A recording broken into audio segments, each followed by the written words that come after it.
And that was Genetic Engineering by OMD. Hi, I'm Julia.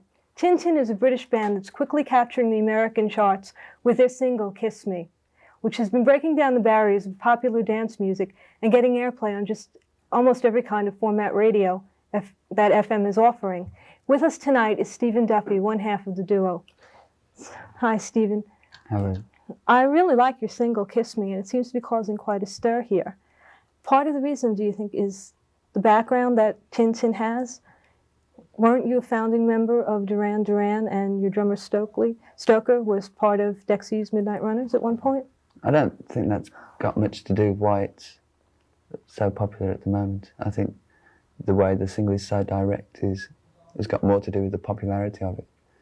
I don't think that many people knew about the past before they went and bought it. But it's a merger of two very popular types of music that's produced something else that's totally different. How did the two of you get together? We both come from Birmingham in England, which is quite a small place, and from there has been there used to be the Dexys camp and the Duran Duran camp, and never the twain shall meet until last year when we got introduced through a band called Fashion. Mm-hmm. And how did it all begin that you came up with this new quality of dance music? I think we were just going for a simplicity within the music and a more wordy, melodic style on top. Just getting together the dance quality and the pop quality, because I think that the two things should never have separated. You write quite a lot of verse, don't you? And you also write the music. How do you put the two of them together?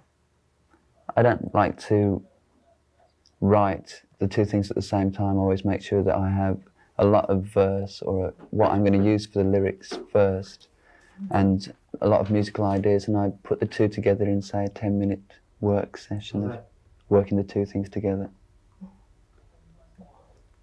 Uh-huh. And your music, Kiss Me, is quite a long song. You've also got an instrumental version of that. Are all your songs in the same vein, where you have one with verse and one instrumental?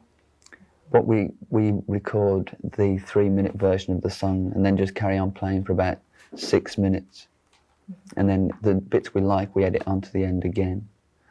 The instrumental versions are more of the producer's idea, and we like them because we can use them for dance. Okay, now let's see Tintin's video, Kiss Me.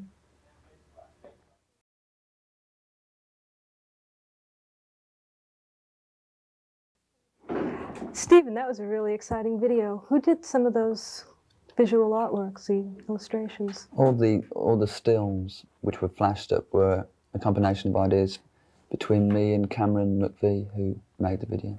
It was a very cheaply done independent video, which we made before we actually got the deal with Warner. Mm-hmm. And how much did it cost to make that video? £500. Which is, in our money, about?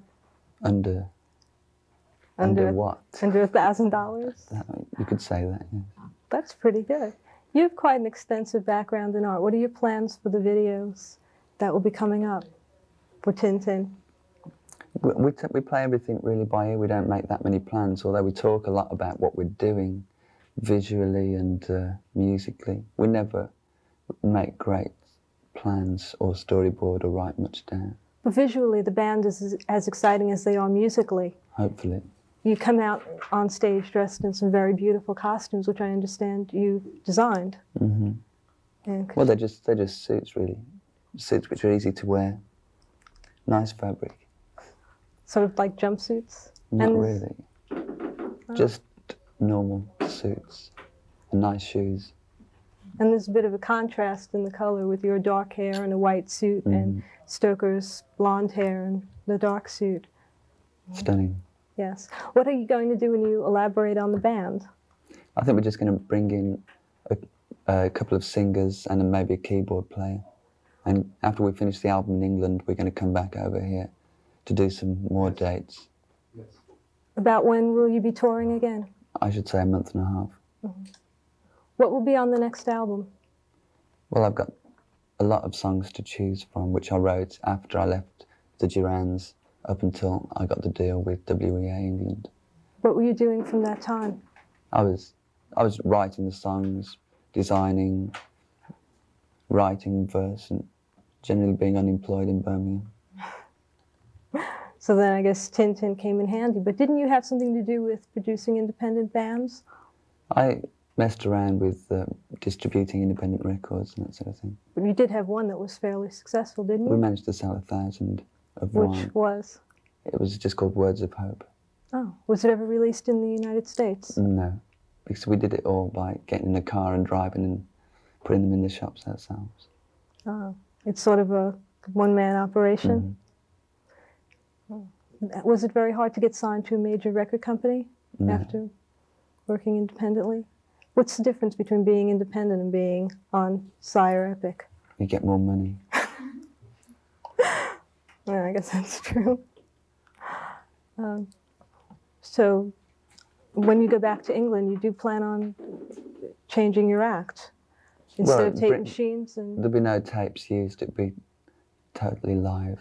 This is what we want to do, coming over here and using the tapes and then coming back with the band so people don't get bored with what we're doing. And the time after that will be different. We'll sack the band and try the get tapes some jugglers in and that sort of thing. Sort of a circus? I think so. That's what we all want, really, I think, from dance music today. Is that what you feel dance music is going to?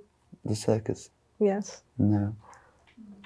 Are you surprised at the way Kiss Me has been taking off in this country? Yes. Is it doing as well in England? No, it didn't do anything in England.